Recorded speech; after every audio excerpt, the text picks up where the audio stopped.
Have you ever received a message that was never meant for you and discovered your entire marriage was built on lies? Stay with me until the end because one accidental text destroyed everything I believed and revealed a secret that changed my life forever. The message arrived at 11:43 p.m. I was sitting alone in my living room, waiting for my wife to come home from another late work meeting.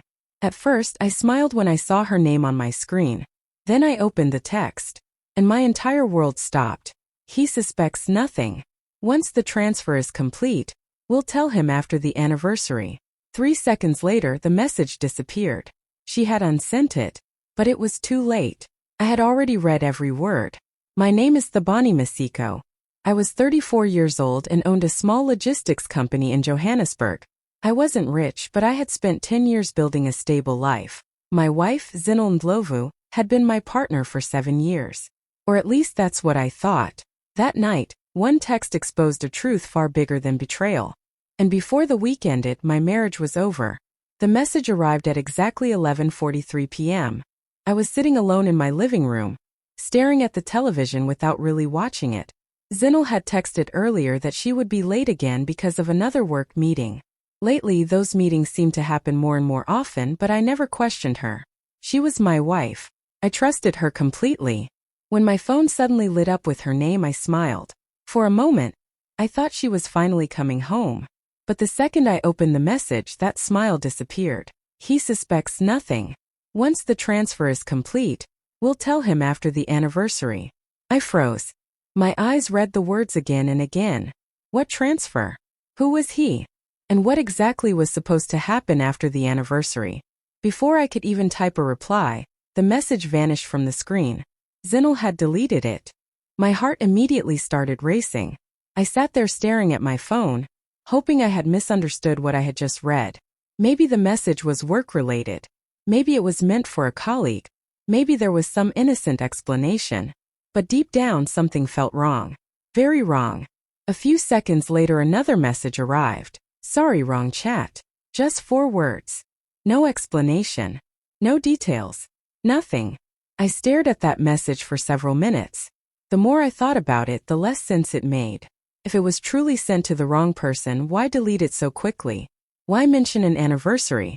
And why would someone need to hide a transfer from a person who suspects nothing? That night I couldn't sleep. Every time I closed my eyes, those words replayed in my mind. For 7 years, I had trusted Zinal with everything. We shared a home, finances, dreams, and plans for the future. I had never checked her phone. I had never followed her. I had never questioned her loyalty. But for the first time since our marriage began, a small voice inside my head whispered something I never thought I would hear. What if she was hiding something? I hated myself for even thinking it.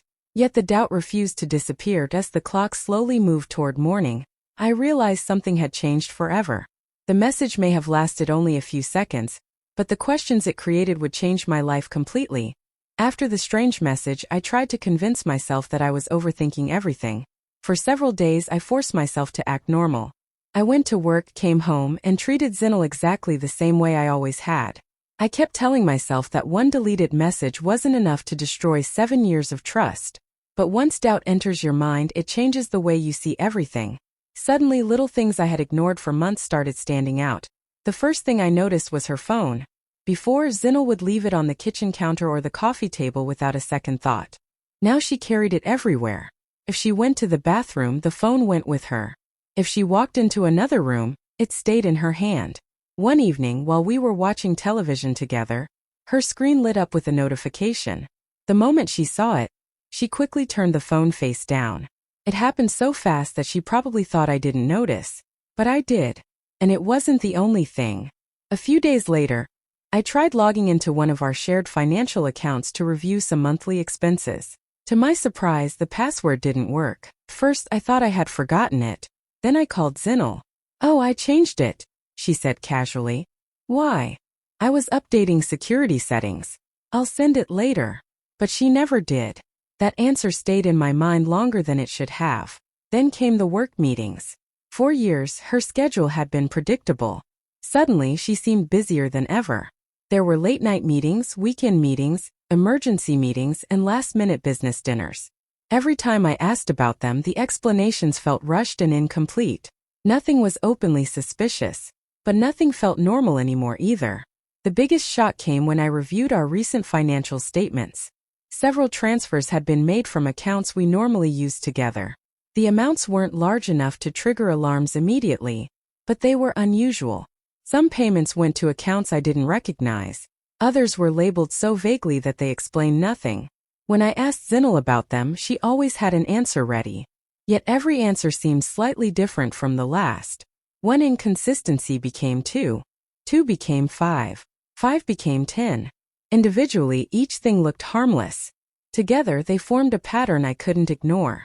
For the first time in my life, I wasn't afraid of what I knew. I was afraid of what I was about to discover. Because deep down, I had begun to realize something terrifying. The deleted message wasn't the problem. It was only the first crack in a wall of secrets that was starting to fall apart as our 8th wedding anniversary got closer. I expected things to feel special between us. Instead, they felt stranger than ever. The woman who had become distant over the past few weeks suddenly seemed excited again. At first, I thought maybe she was trying to reconnect with me. Maybe all the late meetings and suspicious behavior had been misunderstandings. For a brief moment, I allowed myself to hope. But that hope didn't last long. One evening, I came home from work and found a stack of documents sitting neatly on the dining room table. Zinel was waiting beside them with a smile. "There you are," she said. "I've been waiting for you." I looked at the papers. "What are these?" "Just some financial documents," she replied casually. "Tax planning, investment updates, and a few things we need to organize before the anniversary." Something about her answer felt rehearsed. I picked up the first page and started reading. The language was complicated. There were legal terms, account references, and investment structures I didn't fully recognize. Normally, I trusted Zinel completely. If she asked me to sign something, I signed it. That had always been our relationship.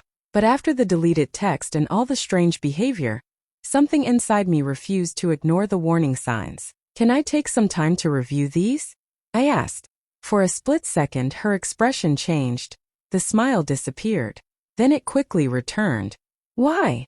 she asked. "It's routine paperwork. I'd still like to read it carefully." Her reaction surprised me. Instead of agreeing, she became unusually defensive. "You're acting like you don't trust me." The words hit hard. Part of me felt guilty immediately. Maybe she was right. Maybe I was becoming paranoid. But another part of me couldn't forget everything that had happened over the past few weeks. The hidden phone. The password changes. The unexplained transfers. The late-night meetings. Too many questions still had no answers. Over the next few days, Zinel kept bringing up the documents. Every conversation somehow returned to them. Every reminder felt more like pressure. Every request felt less like a favor and more like a demand. "Just sign them. We need to finish this. It's important for our future." The harder she pushed, the more uncomfortable I became. One night, after she went to sleep, I sat alone in my office and carefully reviewed every page. The deeper I looked, the more confused I became. Some sections seemed incomplete. Some references pointed to accounts I had never seen before. And some signatures required permissions that felt far bigger than simple tax planning. For the first time in our entire marriage, I made a decision that would change everything. I put down the pen. And I refused to sign a single page until I knew exactly what I was agreeing to. I didn't realize it then, but that decision had just disrupted a plan that someone desperately wanted me to complete the next morning. I made a decision that I should have made weeks earlier. Instead of trying to understand the documents by myself, I called someone I trusted completely, my accountant Musa. Musa had worked with me for years. He knew my business, my finances, and every major investment I had ever made. More importantly, he wasn't emotionally involved in my marriage. If something was wrong, he would see it.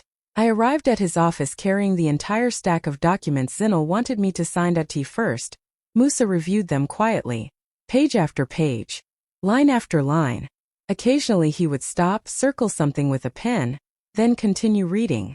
The longer he examined the papers, the more serious his expression became.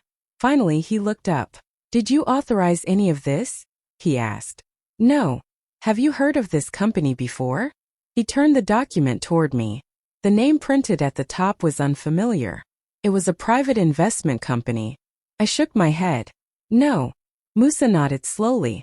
Then he began showing me sections I had completely overlooked. There were references to accounts connected to the company. There were proposed asset transfers. There were financial arrangements involving individuals whose names appeared repeatedly throughout the paperwork. One name stood out more than any other. Kagiso Dlamini. The moment I saw it, my stomach tightened. I knew exactly who he was. Kagiso wasn't a business partner. He wasn't a financial advisor. He was one of Zinal's old university friends. Over the years, she had mentioned him occasionally. According to her, they had simply stayed in touch after graduation. Nothing more. At least that's what I had always believed. But now his name was appearing everywhere. The deeper Musa investigated, the stranger things became. Several financial records showed repeated transactions connected to accounts associated with Kagiso. There were transfers, consulting payments, investment activity, and communication references stretching back months, possibly longer. None of it had ever been mentioned to me. None of it appeared in any conversation we had shared as husband and wife. For the next several days, Musa helped me dig deeper. Every new discovery connected another piece of the puzzle. Every document revealed another hidden link between Kagiso and Zinal. What disturbed me most wasn't the money. It was the secrecy. The fact that everything had been hidden so carefully. Then suddenly my mind returned to the text message. He suspects nothing. Once the transfer is complete. Those words had haunted me from the beginning. Now they no longer felt mysterious. They felt connected. Terrifyingly connected. For weeks I had been searching for an explanation. Now for the first time I felt like I was staring directly at one.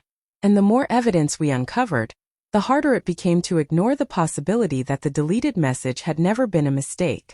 It may have been a glimpse into a plan I was never supposed to see. After discovering Kagiso's name throughout the financial documents, I knew I couldn't rely on assumptions anymore. I needed facts. Real evidence. Not suspicions. Not guesses. So I stopped asking questions and started paying attention. I became careful, quiet, patient. I didn't confront Zinal. I didn't accuse her of anything. Instead, I acted exactly the same as before. I smiled at dinner, listened to her stories about work, and pretended everything was normal. Meanwhile, I was collecting pieces of a puzzle that was becoming more disturbing every day.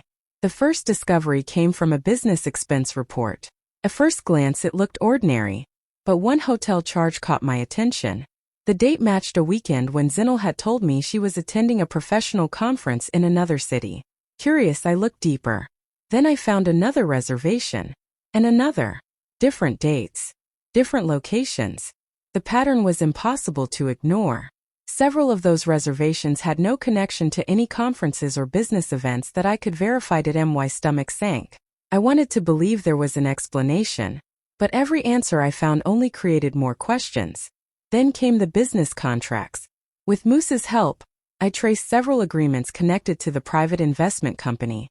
Some documents contained references to future financial restructuring.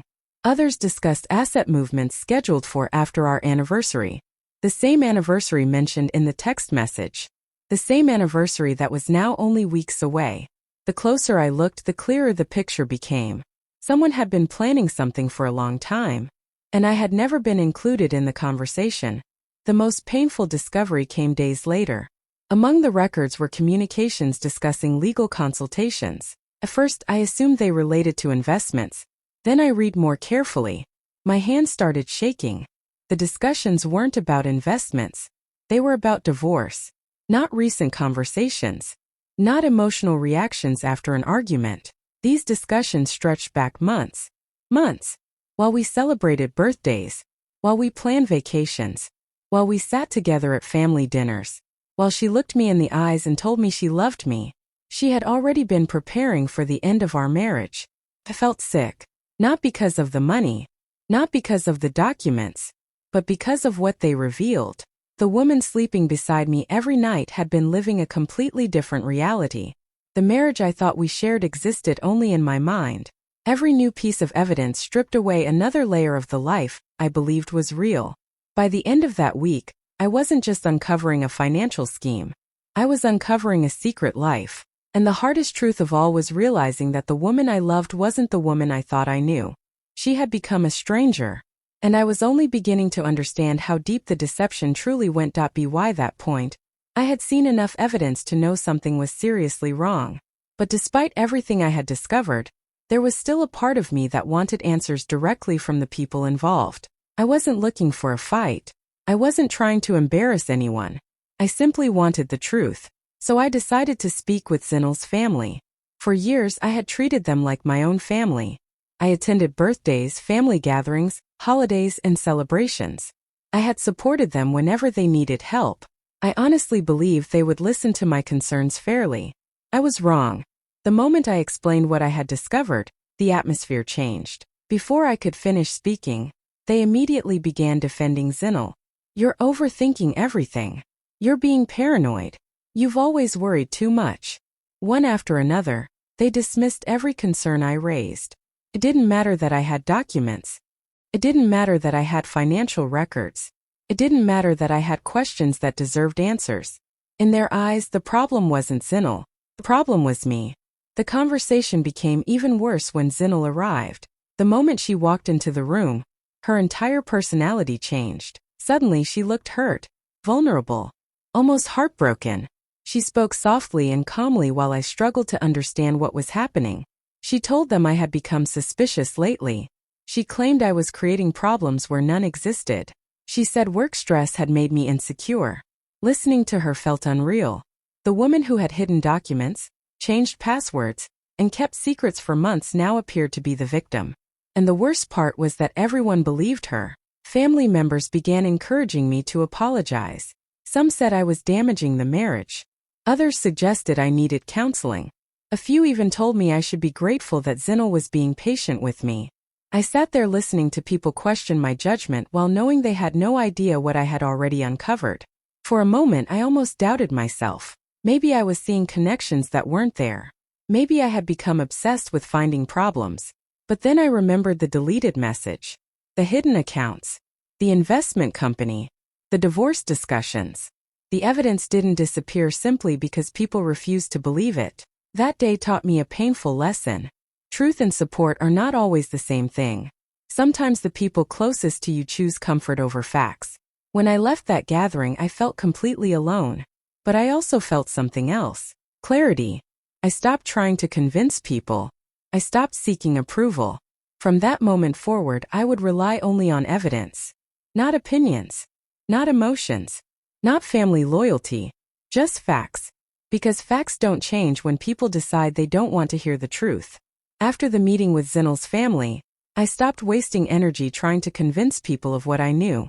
Nobody wanted to hear the truth, so I focused on something far more important: preparation.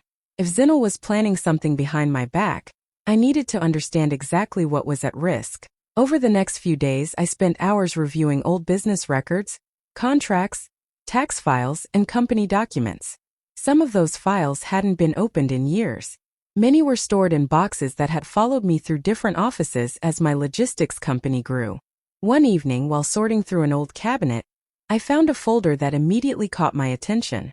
The folder contained documents prepared years earlier by my late mentor, Patrick. Patrick wasn't just a business advisor.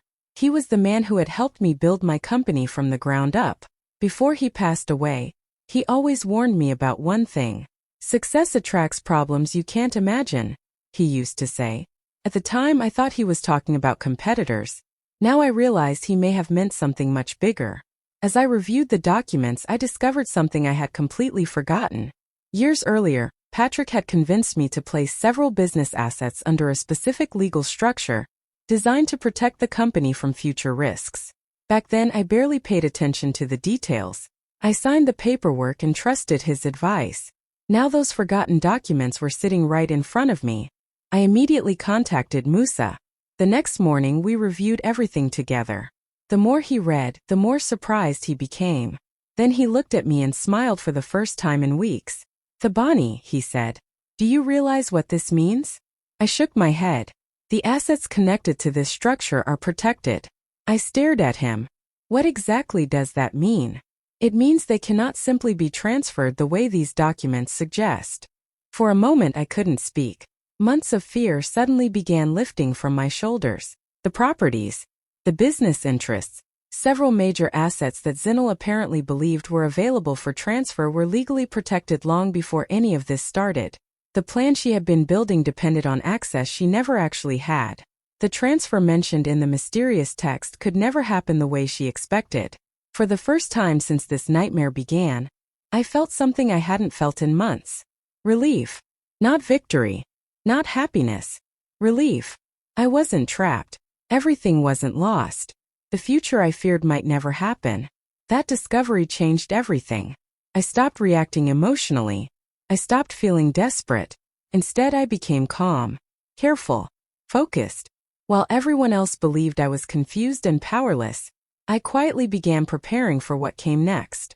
And this time I would be ready. A week later, Zinal's family organized a large dinner gathering. Almost everyone was there. Parents, cousins, uncles, aunts, and close family friends filled the room. The atmosphere seemed warm and cheerful. People were laughing, sharing stories, and enjoying the evening. On the surface, everything looked normal, but I knew something was coming. For days, Zinal had been acting unusually confident. There was a sense of certainty in the way she spoke, as if she believed everything was already decided. I quietly took my seat and waited. About halfway through dinner, she stood up and tapped her glass. The room became silent. A smile appeared on her face as she looked around at everyone. Then she made her announcement. "I've decided to divorce the Bani." A wave of shock moved through the room. Several relatives immediately turned toward me. Others looked at Zinal with sympathy. Exactly as she expected, she began speaking calmly, explaining that our marriage had become difficult. She described me as suspicious, controlling, and unable to trust her. She repeated many of the same accusations her family had already heard before. As she spoke, I noticed several people nodding. They believed her. They thought they already knew the story. What they didn't know was that I had spent weeks preparing for this moment. When she finally finished speaking, the room became quiet again. Everyone waited for my reaction. Some expected anger. Others expected an argument. Instead, I calmly stood up. I reached into my briefcase and placed several folders on the table. The room immediately became curious. "What is that?" someone asked. I looked directly at Zinal. Then I opened the first folder. Inside were screenshots, copies of messages, financial records, account statements, emails, documents connecting hidden transactions to accounts she had never disclosed. The confident expression on her face slowly began to fade. One by one, I presented the evidence. No shouting, no insults, just facts. Then I showed them the message that had started everything. The deleted text. The message she thought had disappeared forever. "He suspects nothing. Once the transfer is complete, we'll tell him after the anniversary." The room went completely silent. Nobody spoke. Nobody moved. For the first time all evening, every person in that room looked at Zinal instead of me. I continued presenting the timeline, the hidden accounts, the private investment company, the financial connections, the divorce planning discussions that had begun months earlier. Every piece fit together. Every document supported the next. The story she had carefully created started falling apart right in front of everyone. I watched faces change around the table. Confusion became shock. Shock became disbelief. And disbelief slowly became understanding. Several relatives realized they had been manipulated. Others lowered their heads, remembering how quickly they had judged me. For weeks, nobody wanted to hear my side. Now the evidence was speaking for itself. And for the first time since this nightmare began, the truth was finally impossible to ignore. The family dinner changed everything. For months, the truth had been hidden behind excuses, manipulation, and carefully crafted stories. But once the evidence was revealed, there was no way to put the secrets back in the shadows. Within days, legal proceedings officially began. This time, nobody was relying on rumors or emotions. Everything came down to documents, records, and facts. My legal team carefully organized every piece of evidence we had collected. Financial statements were reviewed. Account histories were examined. Contracts were analyzed line by line. The deeper investigators looked, the more information surfaced. Accounts that had never been disclosed suddenly appeared. Transactions that once seemed insignificant became part of a much larger picture. Money had been moving through places that raised serious questions.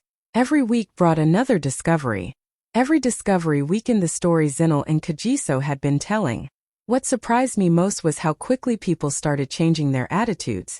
The same relatives who had called me paranoid now began calling to apologize. Some admitted they should have listened sooner. Others confessed they had simply believed whatever story they heard first. I wasn't interested in revenge, I simply wanted the truth to be known. Meanwhile, the pressure around Zinal and Kagiso continued growing. Several business associates became aware of the legal dispute and the financial questions surrounding it. People who once trusted them suddenly became cautious. Meetings were canceled. Partnerships became uncertain. Professional relationships started fading. Trust, once damaged, proved difficult to rebuild. The financial plan they had spent so much time creating slowly began falling apart. The transfers they expected to complete could not move forward. The legal protections surrounding several assets blocked important parts of their strategy. Every attempt to move ahead created new obstacles. Every obstacle exposed another weakness in their plan. For the first time, it was clear that they were no longer in control of the situation. As weeks turned into months, the consequences spread beyond money. Friends became distant. Business contacts stopped returning calls. Family members who had once defended them now avoided difficult conversations altogether. The damage wasn't happening because someone wanted revenge. It was happening because deception eventually destroys the trust it depends on. I watched everything from a distance. Not with satisfaction. Not with celebration. But with understanding. The collapse wasn't caused by one text message. It wasn't caused by one document. And it wasn't caused by me. The collapse began the moment they chose dishonesty over truth. What I had uncovered was simply the final piece that exposed everything. The people who once laughed at my concerns could finally see the reality for themselves. And as the legal process moved forward, one thing became impossible to deny.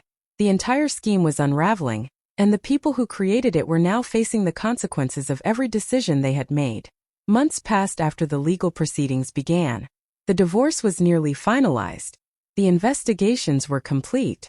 The evidence had spoken for itself, and the life I once thought I would have with Zinal was now nothing more than a memory. By then I had stopped looking for answers. I had accepted the truth, or at least I thought I had. Then one afternoon, I received a message from Zinal. It was short. "Can we meet one last time?" For a long moment I stared at the screen. Part of me wanted to ignore it. Part of me wondered if there was anything left to say. But eventually I agreed.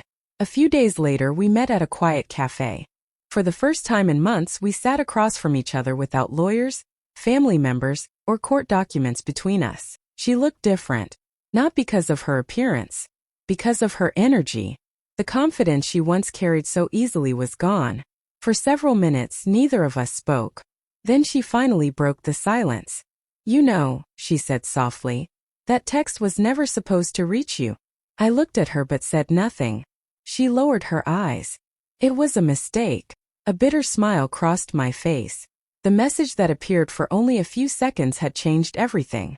She went on to explain how one mistake had exposed plans that were meant to stay hidden. She said that after I saw the text, everything began unraveling. Questions led to investigations. Investigations led to evidence. Evidence led to consequences. Then she said something that surprised me. Everything fell apart because of that message. For a moment I thought about her words. Then I slowly shook my head. "No," I replied. "It didn't." She looked confused. I leaned back in my chair and spoke calmly. "The message didn't destroy our marriage. The lies did." Silence filled the space between us, because deep down we both knew it was true. The marriage didn't end the night I received the text. It ended every time trust was replaced with deception. It ended with every secret account, every hidden plan, every dishonest conversation. The text simply revealed what already existed. For the first time she had no response. And for the first time in a very long time I felt completely at peace. When the conversation ended I stood up and walked away. Not angry. Not bitter. Not seeking revenge. Just free. As I stepped outside I realized something important. Sometimes the truth arrives in unexpected ways. A forgotten document, a careless mistake, a message never meant to be seen. But no secret stays hidden forever. Because eventually the truth finds a way to speak. And when it does, it doesn't destroy what was real. It only exposes what was never real to begin with. That accidental text didn't change my life. It revealed it. And that revelation gave me the strength to finally move forward.